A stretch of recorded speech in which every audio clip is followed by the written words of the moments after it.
universe is having me just kick out a lot of videos for you right now, so hopefully they're enjoyable to you or you're learning something from them and you're not too angry at me for saying things out loud. The life of a life of an empath. Show you a little bit of vulnerability there. I do care, but I'm not gonna let it affect me. So do what you do. We do what we do. Hopefully we can all get along. And but I wanted to talk about the narcissist stain. And this is a phenomenon I'm just coining myself because I'm so familiar with it. So when you interact with one of these characters, because they've kind of shaken hands with the dark side, it rubs off on you, and it's hard not to have that affect you. And you can't deny that it's going to affect you. And so once you figure out that you're dealing with a cluster B personality, one of these characters, don't be mean to them. You don't want to be like them.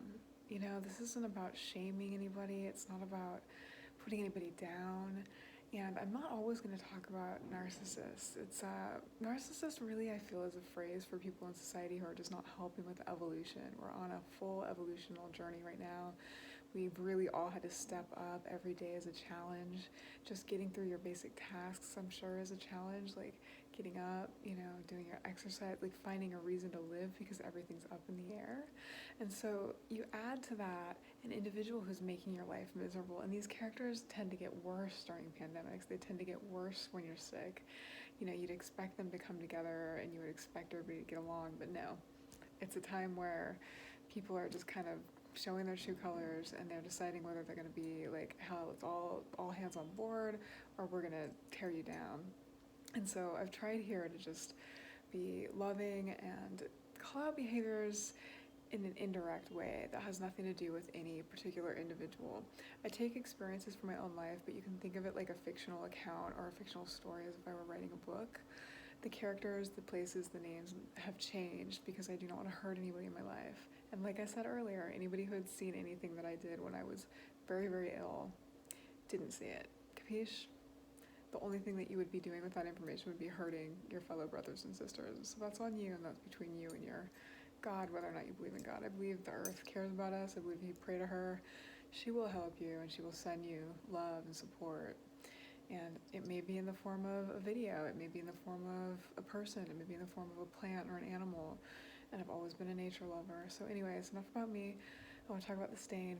It's really funny. You can be spending all of your time working on self-help and improving yourself and facing your family of origin issues and all the things that you need to do to be a healthy individual if you haven't had, like me, and I'm assuming a lot of people watching this in my audience are like this as well, have not had a normal upbringing. And there may be no such thing, but we probably saw a lot of people around us. Like I grew up with a lot of Mormons, and it seemed like everybody had a normal upbringing. We had a Mormon family. Everybody else had a Mormon family. They all had a lot of brothers and sisters. I wanted to have more brothers and sisters, if I'm completely honest. And I always felt a little bit alienated that I only had one sister, which is kind of weird. So, and I'm so glad for her. She's my best friend. She's probably the only person in the world that is just like really gets me. And she's like too cool. So anyways, I always feel like she's the older sister and I'm the younger sister. But anyways, I want to say that narcissistic stain, it's hard to talk about, but it is what it sounds like. It basically just means like you talk with them, all of a sudden you feel slimy. You feel like everything you do is wrong, because what they have done, if you spend any amount of time with these types of people, is they've groomed you to not believe in yourself. They've placed little phrases like, somebody told me once that I was good at the core, but I needed a little bit of tweaking, and that they could help with this. And I was young and impressionable at, I won't say what age, but I was not that young. But I really did, I was like, okay, you're a man, you can help, blah, blah, blah. And it didn't turn out well. It never turns out well when you put somebody else in charge of your life. Don't give your power away like that. I think a lot of women in America, we do this because we're trained to give our power away to a man and let them make all the decisions, and so we'll do passive-aggressive bitchy things behind the scenes, and it's just not the way to be. You don't have to be a bitch. I'm not a bitch. I mean, everybody calls me a bitch because I have had to speak up for myself because I've been abused so badly so many times in my life that I've had to just throw in the towel, and that doesn't make me a bitch. So you have to look at the source. If it's somebody that I left, I'm not calling anybody names here, and I'm not naming names here. And if I did, It didn't happen. It's gone. So I'd like to move past that. I do have a lot of viewers who are, personally invested in what I'm saying, and so I'm speaking to them, and I'm speaking also to other people who might grab onto this channel just from the title, or feel like you feel inspired to look at it. You're here for a reason, and I'm glad you're here, and I do tune in to my higher self before I make these videos, so that I say only things that are uplifting, because I want to rise above. I don't want to be like bottom feeders, which narcissists are. I don't want to be like people who are taking advantage of or manipulating people or not being upfront. I want to help you buffer that situation and earn some credibility in your life and be able to speak up for yourself and be able to you don't have to directly confront these people. You never do. You don't even have to call them out. It's not even a good idea. You don't want to sit there calling out narcissists. Like, I made a video called Calling Out Narcissistic Traits, but it's more a general idea. Like, I'm not sitting here calling out directly, like, you did this, you did that. It's not, you don't want to go over that list of dirty laundry over and over again. But the stain is, like, you kind of know when you've fallen out of alignment with your soul's path, basically. I'll say you start to feel shaky, you start to feel itchy, and you start to feel like you're not doing the right thing, and you start to feel critiques in your head, and something has triggered it. I haven't figured out exactly what it is, but it just feels like a curse, Like, sometimes I have to watch, like, evil eye recordings. Judge me all you want for that, but it kind of helps me reset and notice that people may not like me. Not everybody's gonna like you. Sometimes people don't like you. Sometimes they don't like you just because you're you. And I've had this experience my entire life. There have been a lot of people that have not liked me because I'm me. And I've tried to be like, but I'm me. You should like me. Just don't even bother. The fact is, I did have to work with a lot of these people or go to school with them, and so it caused a lot of pain. I've had to flee situations many times, and this is not just me being sensitive. It's like extreme amounts of bullying and abuse that's happened in the Bay Area from the time I was little. The 80s were not a good time to grow up in. I don't want to say my age, but it helps a little bit sometimes to have some context, especially if you're a younger one watching this and you're having some trouble in school. I went through that too. It still happens when you get older, so you definitely need to learn some resilience and some boundaries. You need to learn how to say no, and if you can't say no, it's not your fault. There's a lot of times these people will beat you up and bully you and make you feel bad and put you down, and you'll be feeling bad about yourself. You won't know why, and it's only because you talked to them and they kind of said a couple things that made your psychology shaky. And it's not your fault. There's no reason to beat yourself up. So the only reason I'm going to say this over and over again is, like, do not ever beat yourself up. Don't beat them up. Come from a place of love and kindness. And I'm going to end this now because it's about 10 p.m. and I'm a little loud for the neighbors, but I just want to say that narcissistic stain, I can totally relate to it. It's that feeling when you're interacting with a shady character that it's not really obvious when you're talking with them, but then afterwards, maybe for days after, you just feel this lingering sense of, like, heaviness and doubt and criticism and fear and just badness. You feel like you're a bad person, almost like you're with Satan.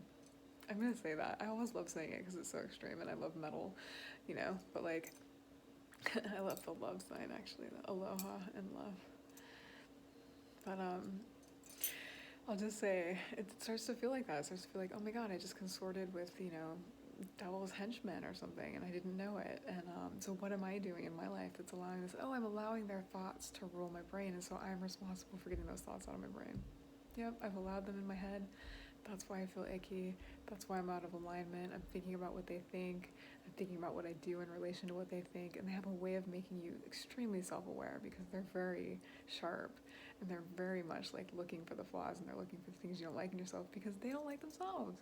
But they'll never admit that because they can't get through that phase. They can't get through the phase you get through in therapy where you're like, oh my God, I hate myself and I feel so much shame from childhood, and then you cry, it takes years, and maybe you never get over it. They never even they may have a glimmer, they might talk about it with you for a second, but that's never going to come out again. It's just like it's a manipulation or a ploy to get some fake intimacy from you.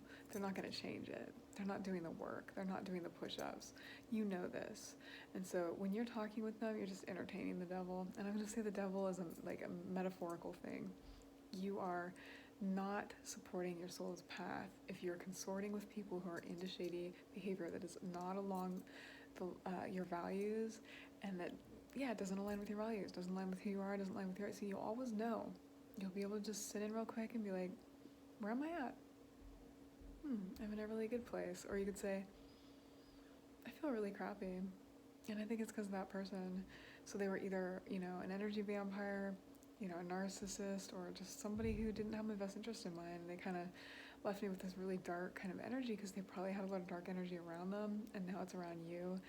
And so maybe I'll do some videos on clearing your space and, you know, trying to make sure that you don't have that energy, because I've really had a lot of struggle with this, and I can share some tips from the front lines of like having some very funny, ridiculous experiences trying to clear my space. I remember once I tried to clear my space out, it was like the first time really clearing out my own space, and you know, that I live in, and I kicked out all the bad energy. It's just like they like triplified.